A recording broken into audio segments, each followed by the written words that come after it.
बौद्ध समाजानं वैज्ञानिक दृष्टिकोन स्वीकारला, बौद्ध समाजानं आपली वैचारिक पातळी उंचावली आणि बौद्ध समाजानं आपल्या मुलांना अगदी या नाशिक जिल्ह्यातून जाधव जे त्याचे भाऊ IAS होते, जे अर्थ खात्याचे रिझर्व्ह बँकेचे होते नरेंद्र जाधव, जे नाशिक जिल्ह्यात येतात, त्यांचे वडील BPT मध्ये कामाला होते. त्यांची परिस्थिती खूप हालाकीची होती. मी आणि माझा बाप त्यांचं पुस्तक वाचा, त्या पुस्तकात मांडलंय. अशा परिस्थितीतूनही ते भाऊ शिकले. एक भाऊ कलेक्टर झाला, एक भाऊ अर्थतज्ञ झाला. तर अशा हा एक नरेंद्र जाधवचं एक उत्तम उदाहरण आहे. तर घराघरामध्ये या समाजानं भाकरीला पैसे कमी दिले, बाकीच्या गोष्टींसाठी पैसा कमी खर्च करून त्यांनी शिक्षणासाठी जास्त खर्च केला. त्यांनी आपल्या मुलांवर चांगल्या प्रकारे संस्कार केले आणि त्यातून मग ती एक पिढी घडत गेली. आणि म्हणून आदिवासी समाजाला मला हे सांगायचं आहे की तुम्ही काही पालक आहेत, काही विद्यार्थी आहेत, काही चांगले विद्यार्थी बसलेले आहेत, सगळ्यात कारण तुमच्या आयुष्याची सुरुवात जी होते ती विचारातून होते.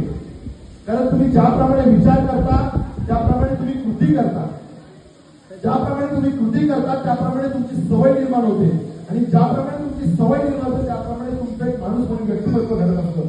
त्याच्यामुळे तुम्ही तुमच्या वैचारिक मशागतीवर भर द्या. इथे काही तुम्हाला ते संघाचे वाचवण्याचं बोलणं नव्हे, तर चांगले विचार जर तुम्ही काय देता येत असतील विद्यार्थ्यांना, चांगले विचार, समतेचे विचार, पुढे जाण्याचे विचार.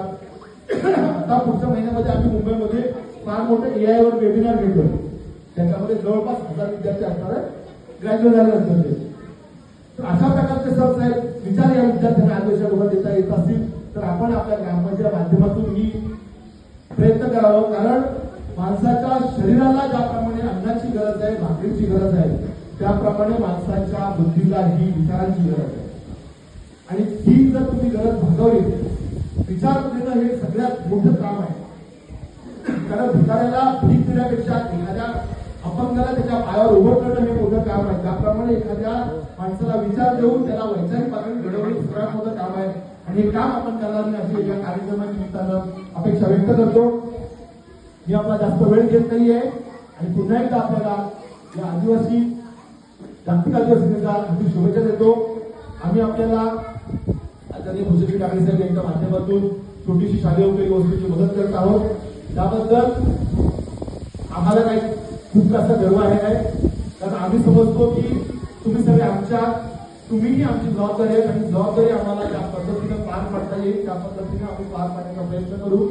तुम्हाला कुठेही कुठल्याही प्रकारे काहीही कधी आमची गरज लागली, मदत लागली, मार्ग लागलं तर आमचा हा भाऊ इथे तुमच्या संपर्क आहे. आपण याला कधीही संपर्क करू शकता. हा आमच्या संपर्क